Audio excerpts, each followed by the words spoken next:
Women's Six Nations 2022. 3 games on at the weekend. A couple of lopsided ones as were to be expected. And a wee bit of a turnaround from the game last year. With Wales getting an away win in Ireland. But yeah, we'll go through the games, some stats and key events and whatnot. And you guys can let me know your thoughts. I watched all 3 games, happily. Fortunately, these games are kind of easy to find. I've seen them both uploaded to YouTube. They're on BBC. Virgin Media's got them. So Sky Sports here in New Zealand's got the game. So these games seem to be readily available, which is good. And to be fair, all 3 games had really good attendance, especially that France and Italian game. But also, I mean, the Irish crowd was really loud in their game. So that was really pleasing to see. Kind of good atmosphere. But the first game, Scotland and England.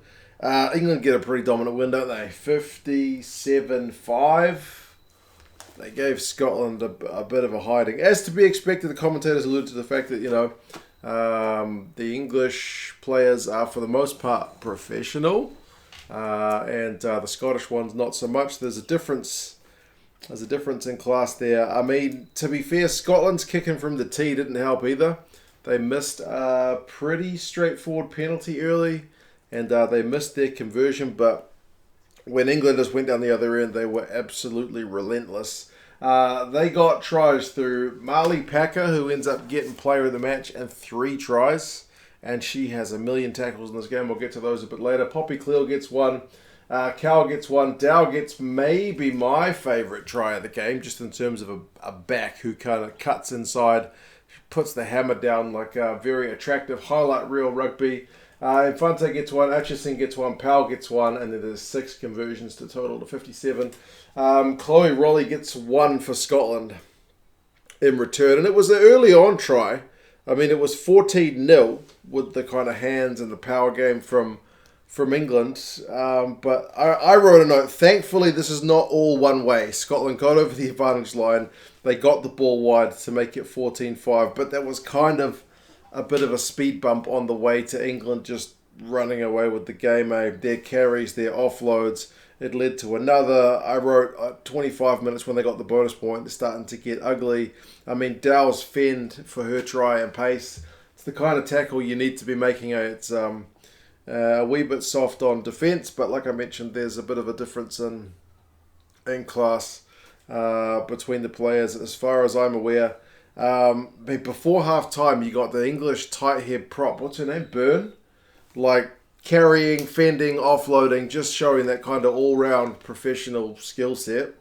And boom, you're out to a 38-5 lead at half time. Scotland did almost get a try in the second half. They had one denied for a knock-on at the line-out right on the English line. It was unfortunate because I think the initial hand that got to it was Scottish, but then the act of knocking it in the direction which was forward, or I thought was an English hand, but it's not a difference maker in this game by any means.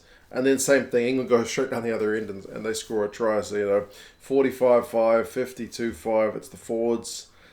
Scotland did have a big period of pressure again before full time, but again, no score to show for it. So, yeah, 57-5 maybe doesn't do the Scottish girls maybe enough credit, but England's a powerhouse team, so there's not a heck of a lot of shame in getting a bunch of tries put on them.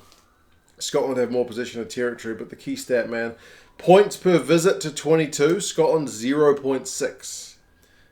England are at 5.7. So when Scotland got down that end, they didn't often walk away with much, whereas England more often than not walked away with at least a try, and sometimes a try and a conversion. Clean break 7-1 England. Turnovers 9-2 England. Marley Packer, like I mentioned, 95 run meters for the flanker. 23 out of 23 tackles. 4 turnovers, 3 tries. What doesn't she do in this game? Phenomenal performance. The Scottish centre, Hannah Smith, gets 13 from 13 tackles. So in a defensive shift where things weren't going her way, at least she put in some hits. Scotland are away to Wales, which by the next game is not going to be an easy game for them by any means. And England are away to Italy, where they will certainly go into that one as hot favourites as well. The second one, Ireland against Wales. Last year, the commentators mentioned it, 45-0 to Ireland. How do you turn that around to make it 27-19? Where did this Welsh power game come from? You guys who follow the women's game more than I will have to let me know. Like, the Irish team loved to spin the ball wide. They played some really attractive rugby. But goodness gracious, they couldn't deal with the Welsh maul. It was brutal. I'm not sure where this difference comes from, eh? I mean, Wales had much of the early play. Ireland scored the first try. Crow gets the first one on 16. Out wide, of course. It just seems to be how they want to play, and a great conversion from the corner. I've noticed a lot of the kickers don't have the distance from the corner, but the Irish kicker didn't have any problems. So 7 points to 0. Wales, though, hit back with a maul try. That was 26 minutes is what I've got there. So yeah, it was kind of a good hit back through the hooker. So 7 points to 5. They missed the conversion, and to be fair, kind of like the Scots, the Welsh didn't have much luck from the tee. In a closer game, that would be costly. Just the one kick going over from all the attempts. So that's one you can train. It's a trainable skill, right? You can literally do it by yourself down at the ground. As long as you got some posts and a ball, you can practice the goal kicking. That's one that clearly needs a wee bit of work. But yeah, man, their maul certainly doesn't. Ireland did get one back through pretty much immediately, right? 26 minutes, 29 minutes. Dugan gets one. Big unit of a prop. Showed some pretty silky skills to pick a offload up from, low. So 14 points to 9, 14 points to 5. That's the halftime score. Second half, though, Jasmine Joyce gets one for Wales. That's a nice one for the backs, maybe, after the forwards had kind of done all the grunt work. The backs get to convert it, but again, it's a missed conversion. Considine misses Joyce on D, and she gets yellow carded later, so some areas, I guess, for improvement, of course, as there are with every game. I mean, my notes say mostly Wales, but the Irish hands, and they're clinical, eh? Wales certainly dominated like the traditional stats of all the possession and whatnot, but Ireland get the next try. Stacey Flood gets that one, and it's another great conversion from Cronin.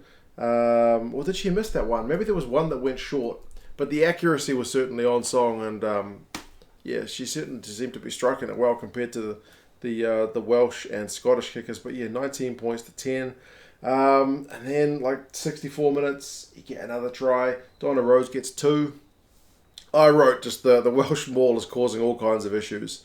They kept missing the conversions, but the maul was just brutal. They didn't really find an answer to it. It was either you contest in the air and you're vulnerable, Ireland, to not having the maul set, or you set for the maul and still somehow can't manage to stop it. So it was kind of pretty brutal. Like I mentioned, Ireland under a bunch of pressure. Considine got her yellow card for being in the way at the breakdown.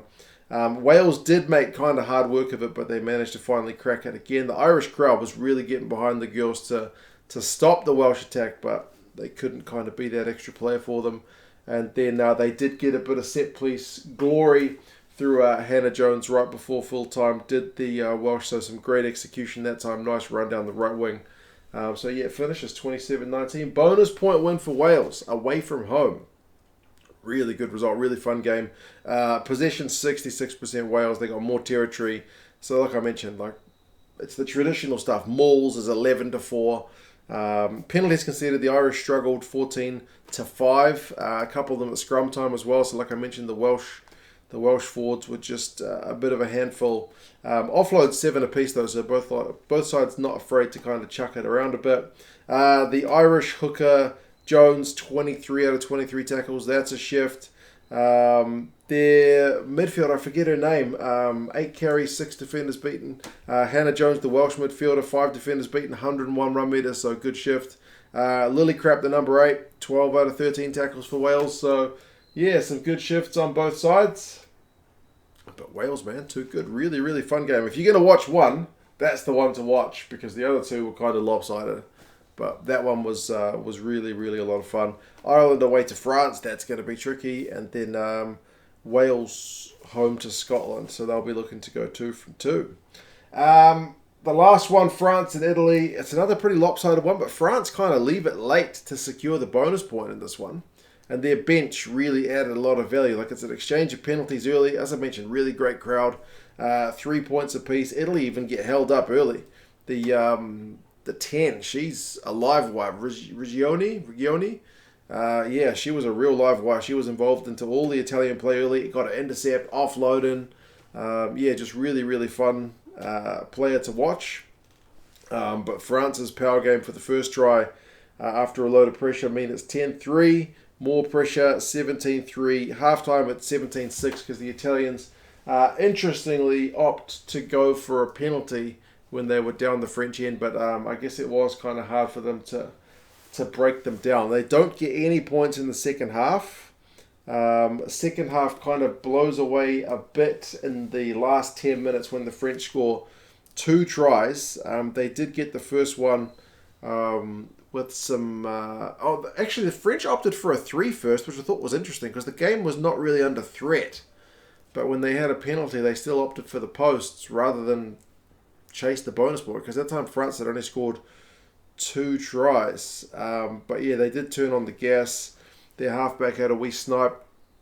They got the ball wide left to make it 25-6, and then the game kind of settles. The French defence makes the Italian attack look pretty blunt, but they're also not scoring tries until their bench comes on. Sansuis, the reserve halfback, she interjected some real pace into the game, and they get 2 at the end. Boujard, I think she started last year from memory. It's a long time since I've watched the French women's team, but yeah, she showed some proper gas. Beats a defender, absolutely backs herself to secure that bonus point try with 5 minutes to go.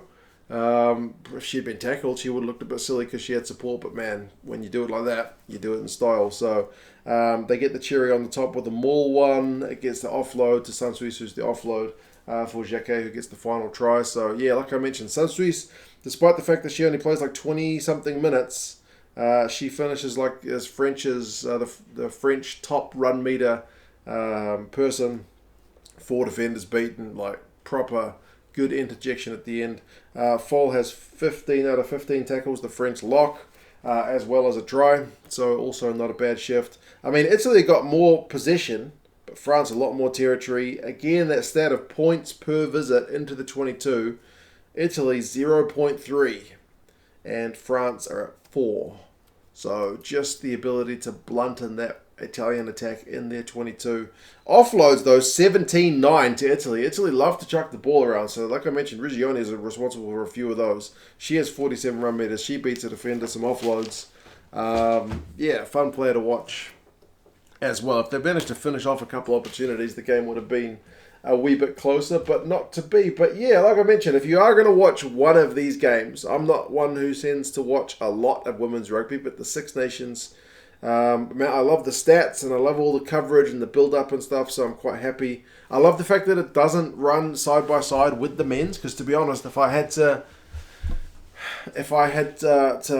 watch only a set number of games per weekend, I probably wouldn't be watching these ones. But because it's its own tournament, it's separate. Got time to watch it. Quite happy to watch it, and yeah, some really good skills on display. Hope to see the teams which got beaten catch up a wee bit. Scotland seemed to struggle the most this weekend, but as I mentioned, they're up against England, who have got a ridiculous winning record in recent times, so that's kind of not the right way to measure them. But we will see in the next round. Like I mentioned, Italy are hosting England and France are hosting Ireland, so could be some interesting ones. I look forward to seeing how round 2 goes. You guys let me know your thoughts on the games, and yeah, I'll talk to you guys again soon. See you later.